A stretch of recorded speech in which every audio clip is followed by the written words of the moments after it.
आज मेरी शादी की पहली रात थी, लेकिन मुझे अपनी दुल्हन के पास जाते हुए बहुत डर लग रहा था, क्योंकि बार बार मेरे दिल में ये ख्याल आ रहा था कि कहीं मैं खुद पर से काबू ना खो दूं।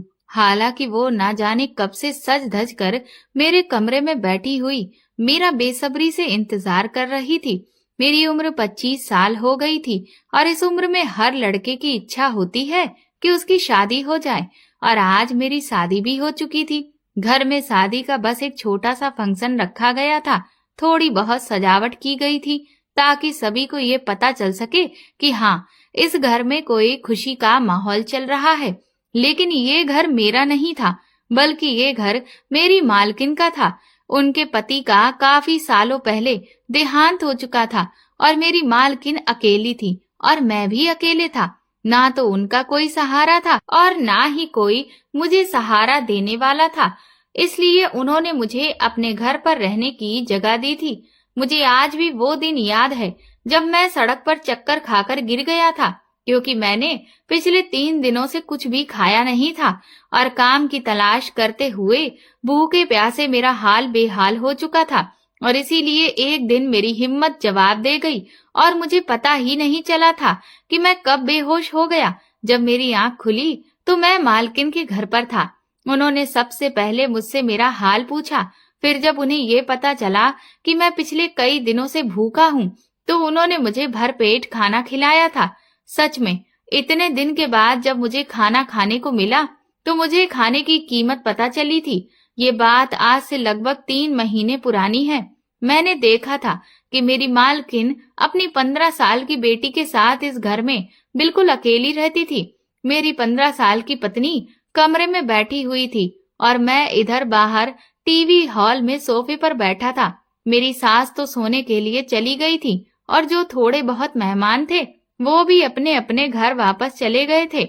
लेकिन मैं इस कसम में था कि कमरे में जाऊं या ना जाऊं। मुझे बहुत बुरा भी लग रहा था कि मैं एक 15 साल की लड़की के साथ पति पत्नी का रिश्ता कैसे निभाऊंगा।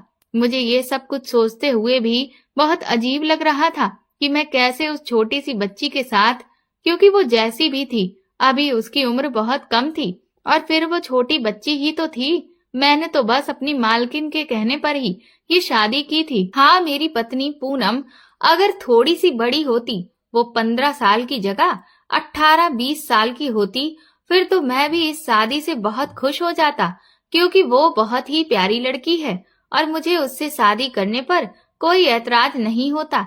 मुझे ऐतराज सिर्फ पूनम के कम उम्र होने पर था, उससे ज्यादा और मुझे कोई मतलब नहीं था। लेकिन मेरी सास ने मुझे कुछ इस तरह से जज्बाती तौर पर ब्लैकमेल किया था कि मैं चाहते हुए भी इनकार नहीं कर सका था।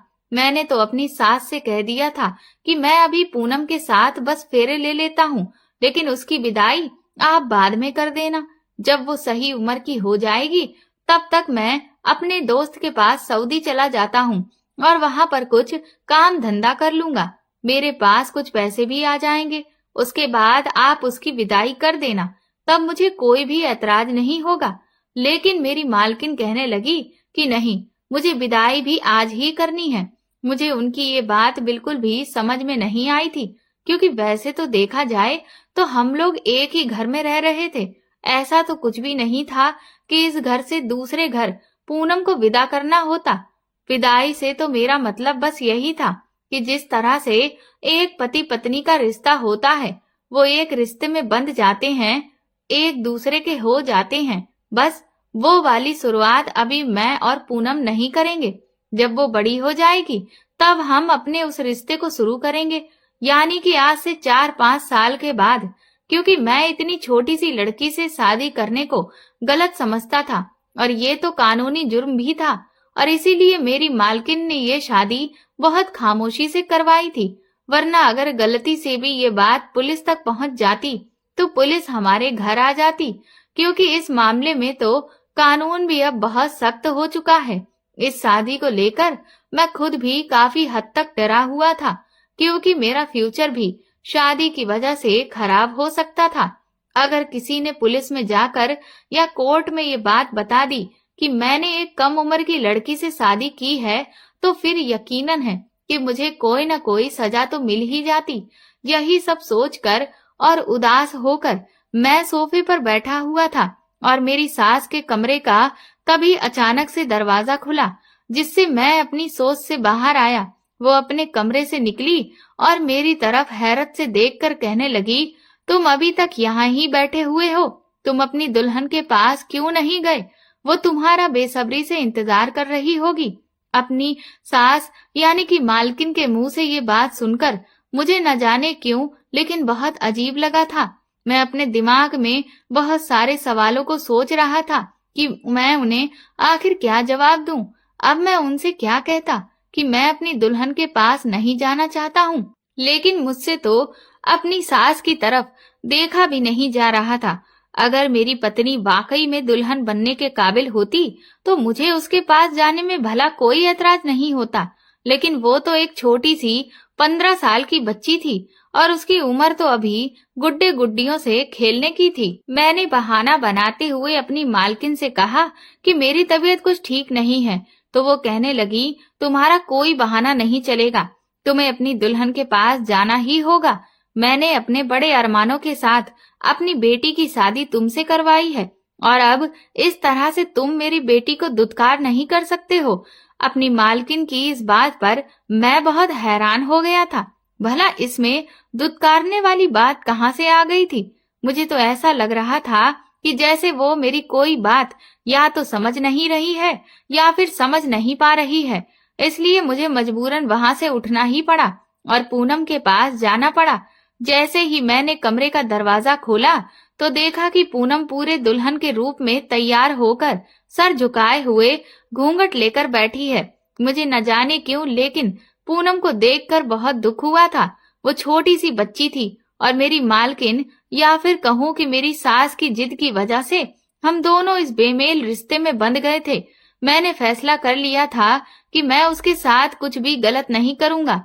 जब तक कि वो 18 साल की नहीं हो जाती, मैं उसके साथ अपने रिश्ते की शुरुआत नहीं करूंगा। मैं उसके करीब जाकर खड़ा हो गया, लेकिन मैंने उससे कुछ भी नहीं कहा। वो अपना सिर झुकाए बैठी थी। सच कहूं तो वो इस समय इतनी हसीन लग रही थी कि मैं उसकी खूबसूरती के बारे में शब्दों में बयान नहीं कर सकता। उसकी उम्र भले ही 15 साल थी, लेकिन उसका मेकअप कुछ इस तरह से किया गया था कि वो अपनी उम्र से काफी बड़ी लग रही थी। लेकिन सिर्फ मेकअप से आखिर क्या होता है? मुझे सच तो पता था ना कि वो जितनी बड़ी दिख रही है उतनी बड़ी नहीं थी। वो तो छोटी ही थी और मैं कैसे उसके साथ कोई रिश्ता बना सकता था। मैंने खामोशी से अपना तकिया उठाया और सामने सोफे पर जाकर सोने लगा तो उसने हैरत से मेरी तरफ देखा। फिर थोड़ी देर के बाद अपना घूंघट हटाकर वो मुझसे बोली कि आप बेड पर ही सो जाएं। ये सोफा तो बहुत छोटा है और आप तो अच्छे खासे लंबे हैं। आपको सोफे पर सोने में बहुत परेशानी होगी। उसकी बात सुनकर मैं हैरान रह गया कि वो छोटी सी थी, लेकिन बात उसने बड़ों के जैसे करी थी। मुझे लगा कि वो मेरे करीब आने से घबरा जाएगी, इसीलिए मैं सोफे पर सोने चला गया था। लेकिन जब वो खुद ही कह रही थी कि उसे किसी तरह का कोई डर नहीं है, तो फिर मुझे भी तो आराम की जरूरत थी। मैंने इसलिए तकिया वापस फिर अपनी जगह पर रखा और आंखें बंद करके लेट गया। मेरी आंखें बंद थीं, लेकिन मेरा दिमाग जागा हुआ था। मैंने तभी महसूस किया कि पूनम अभी तक बैठी हुई है। शायद वो मेरे इंतजार में बैठी हुई थी। मैंने आंखें खोलकर उसकी तरफ देखा तो वो मुझे ही देख रही थी। फिर मैंने उससे कहा कि तुम जाकर के भारी भरकम कपड़े बदल कर कोई कंफर्टेबल कपड़े पहनकर सो जाओ। मुझे भी नींद आ रही है। लेकिन मुझे पता नहीं क्यों ऐसा लगा था कि जैसे वो मेरी ये बात सुनकर बहुत नाराज हो गई थी। हालांकि मेरी बात सुनकर उसको तो खुश हो जाना चाहिए था, क्योंकि मेरे हिसाब से तो उसे इन रिश्तों के बारे में कोई जानकारी नहीं होगी, क्योंकि वो इतनी छोटी सी तो थी। फिर थोड़ी देर के बाद वो ड्रेसिंग रूम में चली गई। उसने अपने कपड़े बदल लिए और फिर मेरे बराबर में आकर लेट गई, तो मैंने भी उठकर लाइट बंद कर दी। लेकिन सोते समय मुझे पता नहीं क्यों ऐसा महसूस हो रहा था कि वो बार बार सरक कर नींद में मेरी तरफ ही आ रही थी। मैं बार बार उसे फिर से उसकी जगह पर आराम से पीछे धकेल देता, लेकिन वो फिर से सरक कर मेरे करीब आ जाती। वो शायद नींद में थी या फिर उसको ज्यादा नींद में इधर उधर करवटें बदलने की आदत थी। वो तो नींद में ये हरकत कर रही थी, लेकिन मैं तो जाग रहा था ना। सिर्फ मैं ही नहीं जाग रहा था, उसके ऐसी हरकतें करने से मेरे जज्बात भी जागने लगे थे। एक बार के लिए तो वो मेरे इतने करीब आ गई थी कि मेरे दिल की धड़कनों ने शोर मचाकर रख दिया था। मेरी सांसें बहुत तेज हो गई थी, क्योंकि मेरे सामने एक लड़की थी जो मेरे लिए कोई अनजान नहीं थी, बल्कि वो मेरी पत्नी थी और मैं उस पर अपना पूरा हक भी रखता था। पर मुझे बार बार इन सब बातों का डर लग रहा था कि उसकी उम्र कम है और कल को अगर पुलिस को इस बात की खबर हो गई और पूनम का अगर मेडिकल चेकअप किया और उसमें ये बात साबित हो गई कि मैंने उससे अपने रिश्ते की शुरुआत की है, तो मुझे कोई न कोई सजा जरूर हो जानी थी। मैं यही सब सोच रहा था। फिर मैंने खुद को समझाया कि मेरे लिए सबसे बेहतर यही होगा कि मैं उससे दूर ही रहूं। इसलिए मैंने पूनम से खुद को दूर किया और दूसरी तरफ करवट बदल कर लेट गया। सारी रात मैं बहुत बेचैन रहा था। सुबह जब मेरी आंख खुली तो काफी देर हो चुकी थी। मैंने देखा पूनम अभी तक सो रही है। मैं आराम से उठकर खड़ा हुआ और घर से बाहर निकल गया। और उस दिन भी मैं बहुत बेचैन रहा। मैं अभी भी नौकरी की तलाश में था कि मुझे जल्दी ही कोई नौकरी मिल जाए। लेकिन जैसे ही पूरा दिन गुजरा, शाम हुई और जब मैं घर की तरफ चलने लगा तो मुझे फिर से बेचैनी होने लगी थी। ये बेचैनी पूनम को लेकर थी कि मैं कैसे उसके साथ अब फिर से एक रात कमरे में गुजारूंगा। मैंने सोचा कि मैं पूनम की माँ से बोलूंगा कि वो हमारा कमरा अलग अलग कर दे जब तक कि वो 18 साल की नहीं हो जाती। वैसे तो पूनम एक ऊंचे लंबे कद की लड़की थी और बेहद खूबसूरत थी। वो 15 साल की लड़की नहीं लगती थी, बल्कि वो 17 साल तक की लगती थी। और वो खूबसूरत तो इतनी थी जैसे कि कोई मोम की गुड़िया हो, लेकिन मैं तो उसे हमेशा बच्चों की तरह ही समझता था। मैं पूनम से बहुत ज्यादा बात भी नहीं करता था। भले ही मुझे इस घर में रहते हुए सिर्फ 3 महीने हुए थे, लेकिन मैं घर में बहुत ज्यादा नहीं रहा था। मैं अपना सारा दिन घर के बाहर ही गुजारता था। सिर्फ इस घर में सोने और खाने के लिए ही आता था, या फिर अगर मेरी मालकिन मुझे कोई काम बता देती तब उनका काम करने या सौदा वगैरह लाने के लिए बाजार चला जाता था। कभी बिजली का बिल जमा करने तो कभी गैस भरवाने। ऐसे छोटे मोटे कामों के लिए मालकिन मुझे घर बुलाया करती थी और मैं उस समय घर आ जाया करता था। मैं बिना मतलब घर पर बैठने वाले लड़कों में से नहीं था। हर बार मैं नौकरी की तलाश में घर से बाहर निकलता था। नौकरी तो मुझे नहीं मिलती थी, लेकिन कोई छोटा मोटा काम जरूर मिल जाता था, जिसे करके मेरे हाथ में कुछ पैसे आ जाते थे। मेरी मालकिन के घर में मेरी जिंदगी बहुत ही आराम से गुजर रही थी कि एक दिन मेरी मालकिन ने मुझसे एक ऐसी जिद कर दी जिसके बारे में कभी मैं सोच भी नहीं सकता था। मालकिन की तबीयत काफी खराब हो गई थी, तो उन्होंने मुझे अपने पास बुलाया और कहा कि मुझे लगता है कि मेरी जिंदगी का अब कोई भरोसा नहीं है, इसलिए मैं चाहती हूँ कि तुम मेरी बेटी से शादी कर लो। मालकिन की इस बात पर मैं दंग रह गया था, क्योंकि उनकी बेटी सिर्फ 15 साल की थी। वो मुझसे बहुत छोटी थी, लेकिन मालकिन ने तो जैसे इस बात को अपने लिए बहुत ही बड़ी समस्या बना लिया था। उन्होंने रोना शुरू कर दिया और कहने लगी कि अगर मुझे कुछ हो गया तो मेरे बाद मेरी बच्ची का क्या होगा। ये दुनिया बहुत जालिम है और मेरे अलावा तो इसका कोई भी नहीं है। कहीं ऐसा ना हो कि दुनिया वाले मेरी बेटी के साथ कुछ गलत कर दें। मैं तुम पर भरोसा करती हूँ और इसीलिए तुम उससे शादी कर लो। वो काफी दिनों तक मुझे जज्बाती तौर पर ब्लैकमेल करती रही। उन्हें मना करते हुए भी मुझे बहुत बुरा महसूस हो रहा था, क्योंकि मैं पिछले कुछ महीनों से उनके घर में ही पल रहा था, खा पी रहा था। उनकी वजह से ही मुझे रहने के लिए छत मिली थी और इतने समय से मुझे यहाँ किसी भी तरह की कोई तकलीफ भी नहीं हुई थी। दरअसल मेरे माँ बाप तो इस दुनिया में नहीं थे, जिस वजह से मेरी परवरिश मेरे मामा के घर में हुई थी। लेकिन जिस दिन से मेरे मामा मुझे अपने घर लेकर गए थे, वहाँ मुझे हर रोज दिन रात बेइज्जत किया जाता था। मुझे निकम्मा नाकारा कहकर जलील किया जाता था। मेरा दिल बहुत जलता था। मेरी मामी अक्सर मुझे मामा से पिटवाती रहती थी, जबकि उल्टा मालकिन के घर में मैं बहुत सुकून से रह रहा था। इसलिए मैं हर वक्त इस कोशिश में लगा रहता था कि मैं कोई ना कोई काम शुरू कर लूं, और जब तक मेरे पास अच्छा खासा पैसा नहीं आ जाता जिससे मैं अपना कोई नया काम कर सकूं, तब तक मैं मालकिन के घर पर रह लूंगा। और जो थोड़े बहुत पैसे मैं छोटे मोटे काम करके कमा रहा था, उनको मैं अपने पास सुरक्षित रखना चाहता था, ताकि मैं ज्यादा से ज्यादा पैसे जमा कर सकूं, और फिर जब एक बार मेरा काम ठीक से जम जाए तो उससे जुड़े हुए पैसों से मैं एक छोटा सा घर ले लूं, या फिर मैं कहीं किराए पर कमरा ले लूं, क्योंकि मैं भी मालकिन पर बहुत ज्यादा लंबे समय तक बोझ नहीं बनना चाहता था। उन्होंने मुझ पर जो एहसान किया था उसे तो मैं कभी भी भूल नहीं सकता था। इसी वजह से मैं जल्दी कोई खर्चा नहीं करता था। खाने पीने की चीजों में भी मैं अपना कोई पैसा खर्च नहीं करता। मेरी हर चीज का बोझ मालकिन के ऊपर ही था, जबकि मैं अपने खाने पीने के खर्चे भर का तो कमा लेता था, लेकिन मैं उसे जानबूझकर संभाल के रखता था। ये तो मालकिन थी जिन्होंने मुझे सहारा दिया था और मुझे कभी भी निकम्मा होने का ताना भी नहीं दिया। वो मेरा बगैर दिल दुखाए मुझे अपने पास रख रही थी, जिसके बदले में वो बस मुझसे अपने कुछ छोटे मोटे काम ही कराती थी। और दूसरी तरफ एक मेरे सगे मामा का घर था, जहाँ मुझे खाना तो मिलता था, लेकिन एक एक निवाले के बदले में मुझे 100-100 ताने सुनने पड़ते थे।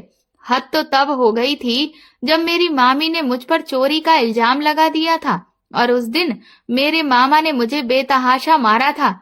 मेरी भी उनसे मार खाने की बर्दाश्त खत्म हो गई थी, और फिर मैं उनका घर छोड़कर भाग गया था।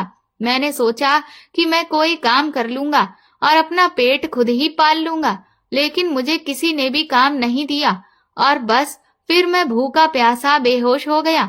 उस वक्त मुझे मालकिन ने ही सहारा दिया, और जब उन्हें मेरे बारे में सारी बात पता चली तो उन्होंने मुझसे कहा कि मैं उनके पास ही रुक जाऊं। वो कहने लगी कि मैं इस घर में अपनी बेटी के साथ अकेली रहती हूँ, और तुम तो जानते ही हो कि जिस घर में कोई मर्द नहीं होता वहाँ लोगों की गिद्ध की नजरें लगी रहती हैं। तुम इस घर में रहोगे तो हम माँ बेटी को भी सहारा मिल जाएगा, और तुम्हारे सर पर भी छत हो जाएगी। मैं भी उस वक्त बहुत मजबूर था, और मुझे खुद भी कोई आसरा चाहिए था। इसलिए मैंने चुपचाप मालकिन की बात मान ली थी और उनके घर में ही रहने लगा था। लेकिन अब मालकिन ने मेरे सामने ऐसी शर्त रख दी थी जिसे ना तो मैं स्वीकार कर पा रहा था और ना ही इनकार कर पा रहा था। मालकिन के मुझ पर इतने एहसान थे कि मैं मना नहीं कर पाया, लेकिन ये मामला बहुत ही नाजुक था, क्योंकि अगर मैं मना कर देता तो मेरी मालकिन का दिल टूट जाता। एक तो वैसे ही वो अपनी इतनी बड़ी बीमारी से लड़ रही थी, उन्हें हार्ट में प्रॉब्लम हो गई थी, और डॉक्टर ने उन्हें कहा था कि कोई भी टेंशन आपके लिए बहुत खतरनाक हो सकती है, और मैं उन्हें कोई भी टेंशन देना नहीं चाहता था। अगर मेरी वजह से मेरी मालकिन को कुछ हो जाता तो मैं जिंदगी भर अपने आप को माफ नहीं कर पाता। दूसरा, मेरी इस बात से मालकिन का दिल दुख सकता था, और फिर वो मुझे घर से भी निकाल सकती थी, या ये भी हो सकता था कि वो मुझे अपने घर में रखे भी रहती, पर मैं तो उनसे नजरें मिलाने के काबिल नहीं रहता। इसलिए बहुत सोचने के बाद मैं उनकी बेटी से शादी करने के लिए राजी हो गया था। लेकिन मैंने उनसे ये शर्त रखी थी कि वो अपनी बेटी की विदाई 5 साल के बाद करें। लेकिन मालकिन की बात सुनकर तो मेरा सर फटने लगा था जब उन्होंने कहा कि उन्हें शादी के साथ में ही विदाई करनी है। मैंने उनसे कहा भी कि मुझे ऐसी कोई जल्दबाजी नहीं है कि वो तुरंत ही विदाई करें, क्योंकि मैं कहीं भागा नहीं जा रहा हूँ, और भगवान की कृपा से अब आप भी बिल्कुल ठीक हैं, आपको कुछ भी नहीं होगा। तो मालकिन ने कहा कि जिंदगी का कोई भरोसा नहीं है, क्योंकि ये भी तो हो सकता है कि कल को तुम्हें कोई और लड़की पसंद आ जाए और तुम मेरी बेटी को छोड़ दो और फिर उस दूसरी लड़की के पीछे लग जाओ, क्योंकि तुम भी तो अभी जवान हो। कोई भी खूबसूरत लड़की तुमको अपनी मोहब्बत के जाल में फंसा सकती है, और फिर तो मेरी बेटी की जिंदगी बर्बाद हो जाएगी। तुम तो यही सोचोगे कि बस एक शादी ही तो है, तुम्हारे बीच कोई पति पत्नी वाला रिश्ता तो है नहीं, और ना ही किसी बच्चे की डोर है जो तुम्हें आपस में बांध कर रखेगी, और फिर ऐसे रिश्ते को तो खत्म करना तुम्हारे लिए बहुत आसान हो जाएगा।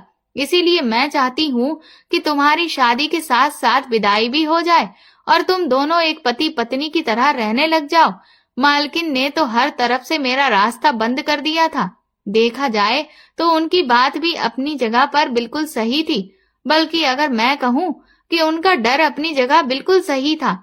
हर माँ को ये डर होता है कि उसकी बेटी का क्या फ्यूचर होगा, और पूनम छोटी थी और ये मुमकिन भी था कि मैं किसी और की मोहब्बत में गिरफ्तार होकर किसी दूसरी लड़की से शादी कर भी सकता था, क्योंकि मुझे भी आए दिन काम के सिलसिले में बहुत सी लड़कियों का सामना करना पड़ जाता था। उनसे मेरी बातचीत भी होती थी और कभी कभार दोस्ती भी हो जाती थी, और ये भी हो सकता था कि उनमें से कभी कोई लड़की मुझे बहुत अच्छी लग जाए और मेरा इरादा बदल जाता। बहुत ज्यादा सोचने के बाद मैंने मालकिन की इस बात पर भी हामी भर दी और मैं विदाई के लिए भी तैयार हो गया, क्योंकि अभी मेरे पास फिलहाल रहने के लिए कोई जगह भी नहीं थी। जितने पैसे मैं अब तक जमा कर चुका था वो मेरा घर लेने के लिए काफी नहीं थे, और अगर मैं जैसे तैसे करके घर ले भी लेता तो फिर मेरा खाना पीना कहाँ से होता। इन सारी बातों का ध्यान में रखते हुए मैंने फिर पूनम से शादी में ही अपनी भलाई समझी और फिर इसी को अपनी किस्मत भी समझ लिया।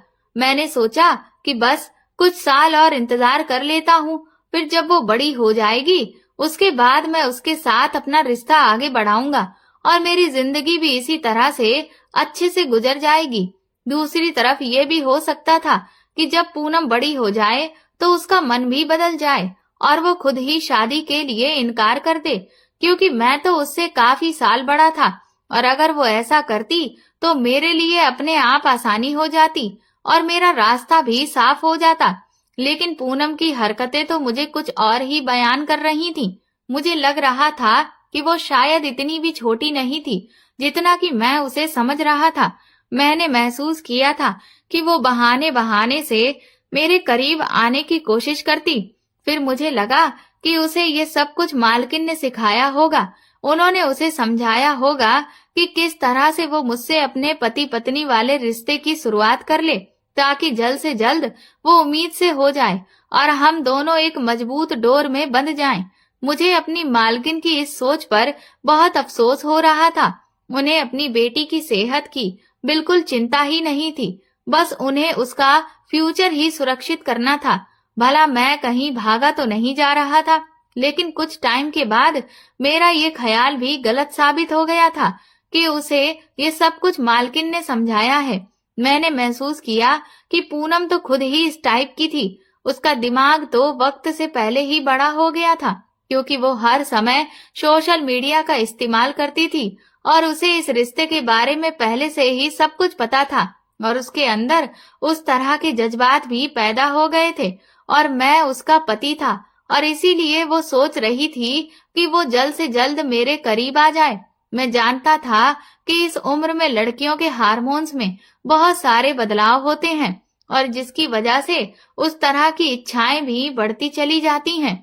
उन्हें भी ये लगता है कि कोई लड़का उनके बहुत करीब आए, उन पर ध्यान दे, उनकी तारीफ करे। ये उम्र लड़कियों की बहुत ही नाजुक उम्र होती है। कहते हैं कि इस उम्र में लड़कियों को माँ बाप की केयर की बहुत ज्यादा जरूरत होती है, और अगर ऐसे में उनके ऊपर ध्यान न दिया जाए तो कई बार वो गलत रास्ते पर भटक भी जाती हैं। और पूनम भी अभी इस उम्र से गुजर रही थी। उसके अंदर जो बदलाव आ रहे थे वो उसे बहुत ज्यादा तंग कर रहे थे। पूनम की भी ये इच्छा थी कि मैं उसके करीब जाऊं, उससे अपना रिश्ता आगे बढ़ाऊं, और इसीलिए वो बेधड़क मेरे सामने आ जाती थी। रात में हम एक ही बिस्तर पर सोते थे तो वो मेरे करीब आ जाती। वो मेरे सामने बहुत अच्छे से तैयार होकर आती। वो पूरी कोशिश कर रही थी कि मैं उसकी तरफ खिंचा चला जाऊं। पूनम अभी सिर्फ 10th क्लास में थी। मैं जब भी उसे स्कूल छोड़ने के लिए जाता तो वो मेरी बाइक पर मुझसे चिपक कर बैठने की कोशिश करती थी। मैं उससे कहता था कि पीछे हटकर बैठो तो वो बस कुछ देर के लिए ही पीछे हो जाती, और फिर जैसे ही बाइक थोड़ा सा आगे बढ़ती तो वो दोबारा से मेरे करीब हो जाती थी। मेरे दिल की धड़कनों में तो तूफान मचकर रह जाता था, लेकिन मैं खुद पर बहुत कंट्रोल करता था। मुझे उसकी हरकतों पर अब गुस्सा आने लगा था, क्योंकि मैं कानूनी तौर पर भी बहुत डरा हुआ था। कि कहीं मैं पकड़ा ना जाऊं। लेकिन अब मैं नोटिस कर रहा था कि कुछ दिनों से पूनम के दिमागी हालात दिन ब दिन खराब होती जा रही थी। उसे इस बात की बहुत ज्यादा परेशानी थी कि मैं उसके करीब क्यों नहीं जा रहा हूँ। लेकिन एक दिन जब उसकी बर्दाश्त की हद खत्म हो गई तो वो खुद ही मेरे बहुत ज्यादा करीब आने लगी थी। शायद उसका खुद पर कोई भी नियंत्रण नहीं रहा था। वो मेरे गले आकर लग गई और तब तो ऐसा लगा कि जैसे मेरे अंदर आग सी लग गई थी। लेकिन मुझे पूनम की हरकत बिल्कुल पसंद नहीं आई थी। गुस्से के मारे मेरा बहुत बुरा हाल हो रहा था। मैंने गुस्से में उसे पीछे झटक दिया तो वो रोने लगी। कहने लगी, मैं आपकी पत्नी हूँ, आप मुझसे दूर क्यों रहते हैं? मैंने उससे कहा कि पहले तुम अपनी उम्र तो देखो, फिर ऐसी बातें करो।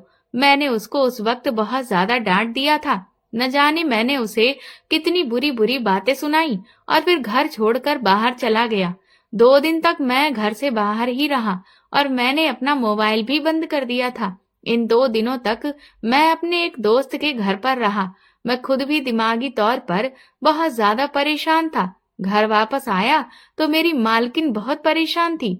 उन्होंने कहा कि मुझे तो पहले से ही लग रहा था कि तुम मेरी बेटी को छोड़कर चले जाओगे और मुझे अभी तक यही डर था। मैंने देखा कि पूनम का रंग पीला पड़ा हुआ था और उसकी तबीयत भी मुझे कुछ ठीक नहीं लग रही थी। वो शायद मेरे घर छोड़कर जाने की वजह से बहुत ज्यादा परेशान थी। अब मुझे पहली बार अपनी ऐसी गलती पर अफसोस हो रहा था। मैंने अपनी मालकिन से बहाना बनाया कि मैं 2 दिन के लिए एक काम से शहर से बाहर चला गया था। मुझे पूनम बहुत चुपचाप सी लग रही थी। मुझे खुद पर बहुत अफसोस होने लगा कि मुझे उसके साथ ऐसा व्यवहार नहीं करना चाहिए था। वो अभी बच्ची है, बहुत ही नाजुक उम्र से गुजर रही है और उसे डांट फटकार से नहीं बल्कि प्यार से समझाना चाहिए। मैं कमरे में गया तो पूनम अपना तकिया उठाकर सोफे पर जाने लगी, क्योंकि उस दिन मैंने गुस्से में उसे बहुत कुछ सुना दिया था। मैंने गुस्से में उसे ये भी कहा था कि तुम आज के बाद मेरे साथ एक बिस्तर पर नहीं होगी, वरना मैं कमरे से बाहर निकल जाऊंगा। मुझे अपनी ये बात याद आई तो मैंने पूनम को पुकारा। मेरे बुलाते ही वो एकदम से डर गई और कहने लगी, प्लीज कमरे से बाहर मत जाइएगा, मैं सोफे पर ही सो जाया करूंगी। उसकी बात सुनकर मैं शर्मिंदा हुआ था। मैंने गहरी सांस भरी और उठकर पूनम के पास आया। मैंने उसका हाथ थामा और फिर उसे बेड पर बिठा दिया। मैंने कहा, मुझे माफ कर दो पूनम, मैंने गुस्से में तुमसे बहुत कुछ गलत बोल दिया। मेरी जरा सी नरमी पाकर वो रोने लगी थी और रोते हुए मेरे गले लग गई।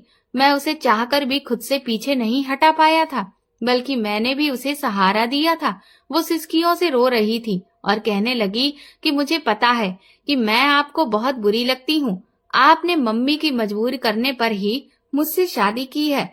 उसकी ये बात सुनकर मैंने उसका चेहरा अपनी तरफ ऊपर किया। मैंने कहा कि तुम मुझे बुरी नहीं लगती हो, बल्कि तुम मुझे अच्छी लगने लगी हो। अब तो तुमसे दूर रहना मेरे लिए भी मुश्किल होने लगा है, लेकिन मैं तुम्हारे पास नहीं आ सकता क्योंकि तुम कम उम्र हो और मैं तुम्हें इतनी कम उम्र में किसी भी मुसीबत में नहीं डालना चाहता हूँ। आज मैंने उसे अपना हर डर बता दिया था और मुझे लगा था कि मेरी बात सुनकर उसे सुकून हो जाएगा, लेकिन वो तो और भी ज्यादा परेशान हो गई थी और फिर किसी गहरी सोच में डूब गई थी। धीरे धीरे इसी तरह से दिन बीते और फिर मैंने देखा कि पूनम का तो पेट फूलने लगा था और उसकी रंगत भी पीली पड़ने लगी थी। मेरी मालकिन भी उन दिनों बहुत चुपचाप सी रहने लगी थी और अब उनकी बीमारी भी बढ़ने लगी। मैंने मालकिन से पूनम के बारे में कहा कि आप उसे डॉक्टर के पास लेकर जाएं, तो वो कहने लगी कि मैं उसे डॉक्टर के पास ले गई थी, अब मैं उसे दवा दे रही हूँ, वो ठीक हो जाएगी। लेकिन तभी मेरी मालकिन की तबीयत बहुत ज्यादा बिगड़ गई। उनके सीने में फिर से तेज दर्द उठा था। मैं जब तक उन्हें अस्पताल लेकर गया तब तक तो वो दम ही छोड़ चुकी थी और ये सदमा पूनम के लिए भी बहुत बड़ा था। उस समय मैंने उसे जैसे तैसे संभाला था, लेकिन अब मैंने महसूस किया कि उसका पेट कुछ ज्यादा ही बड़ा होने लगा था। फिर मैं उसे डॉक्टर के पास लेकर गया और डॉक्टर ने जब उसका अल्ट्रासाउंड किया और मुझे जो बात बताई उसे सुनकर तो मेरे होश उड़ गए थे। डॉक्टर कहने लगी कि आपकी पत्नी तो 5 महीने की प्रेग्नेंट है, ये बात सुनकर तो मेरा दिमाग घूम कर रह गया था। मैं जिस लड़की को बच्ची समझ रहा था और उसके पास नहीं जाता था, वो तो कम उम्र में ही इस तरह के गुल खिला बैठी थी और अपना गुनाह छुपाने के लिए ही उसने मुझसे शादी की थी। मेरी मालकिन की जल्दबाजी अब मुझे समझ आई थी और पूनम क्यों बार बार मेरे करीब आ रही थी, ये सब कुछ भी अब मुझे समझ आ रहा था। मैं तो अपनी अकल पर हैरान था कि इतनी सी उम्र में पूनम ये सब कुछ कैसे कर सकती थी। डॉक्टर कहने लगे कि आपकी पत्नी बहुत ही कम उम्र है, आप